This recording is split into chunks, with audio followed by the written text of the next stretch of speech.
2018 সালে মাশরাফি বিন মুর্তজা যখন এমপি নির্বাচিত হন তখন তিনি দোসর ছিলেন না, তখন তিনি ফ্যাসিস্টের অনুসারী ছিলেন না, তখন তিনি অবৈধ এমপি নির্বাচিত হন নাই।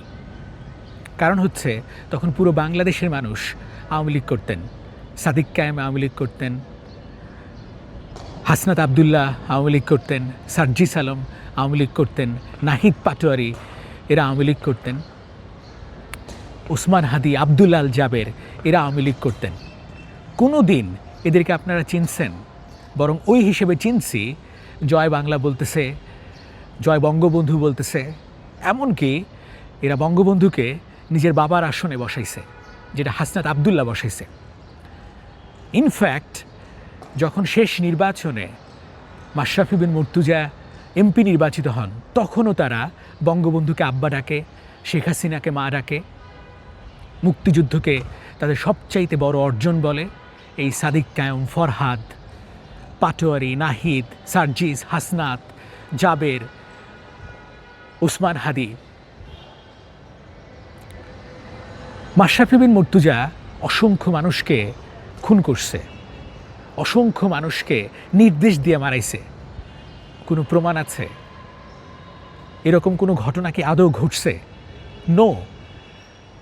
মাশরাফি বিন মুর্তজার একটা অপরাধ, তিনি আওয়ামী লীগ করতেন। যখন তিনি প্রথম নমিনেশন পান তখন আমার তার সাথে কথা হয়, তখন তিনি বলছিলেন উপায় ছিল না, আরেকটা কথা বলছিলেন যে এলাকার উন্নয়নে তাকে এই কাজটা করতে হবে, নড়াইলের সামগ্রিক উন্নয়নে তিনি এই কাজটা করতে চান। ক্রিকেট খেলে এই অর্জনটা সম্ভব না। রাস্তাঘাটের উন্নয়ন, স্কুল, কলেজ, মাদ্রাসা, মসজিদ, ইউনিভার্সিটি কিংবা একটা জেলাকে, একটা এলাকাকে সামগ্রিকভাবে উন্নয়ন করতে এই পথটা তাকে বেছে নিতেই হবে। কে না জানতো 2040-50 কিংবা হাসিনার মৃত্যুর আগ পর্যন্ত হাসিনা আওয়ামী লীগ করবে বা হাসিনার দল টিকে থাকবে?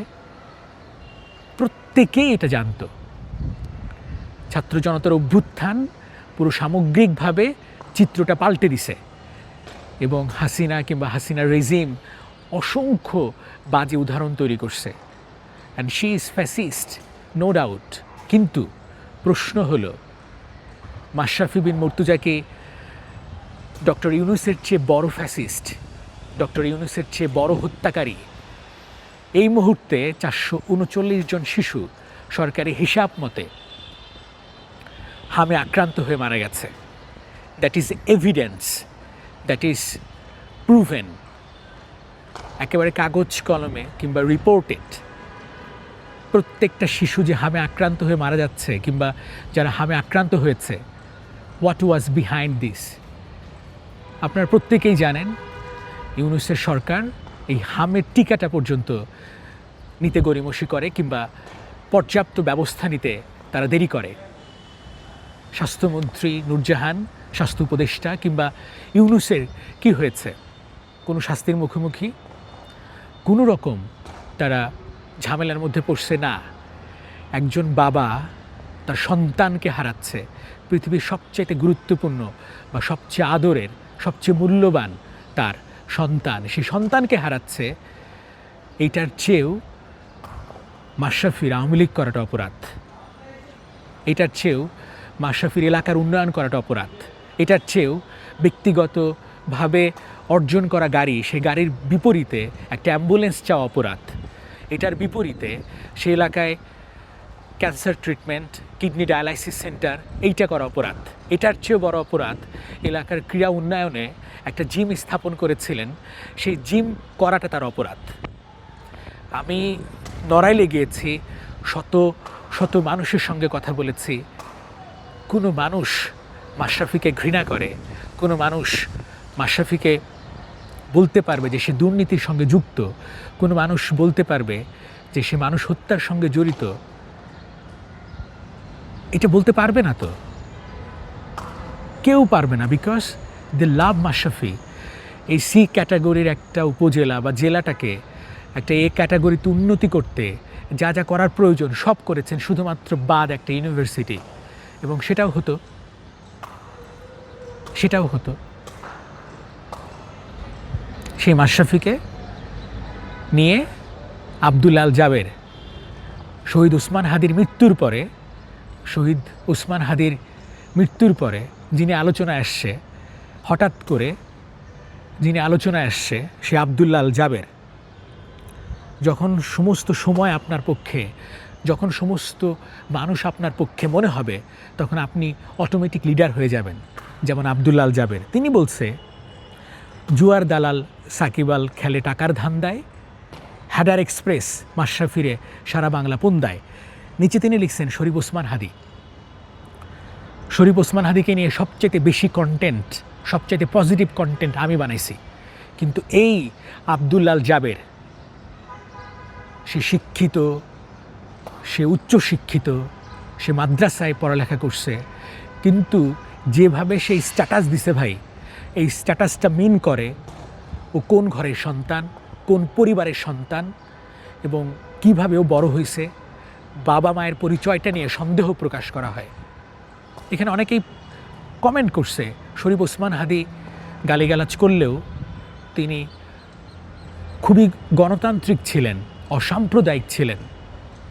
কিন্তু এই আব্দুল আল জাবের একজন উগ্র, ভীষণভাবে উগ্রপন্থার সঙ্গে যুক্ত, এবং এরাও তো জামাতের একটা A team, B team, C team, যতগুলো বলেন, এনসিপি কিংবা আপ বাংলাদেশ কিংবা জাকপা কিংবা ফুয়াদের যে দলটা, প্রত্যেকেই তো জামাত নিয়ন্ত্রিত।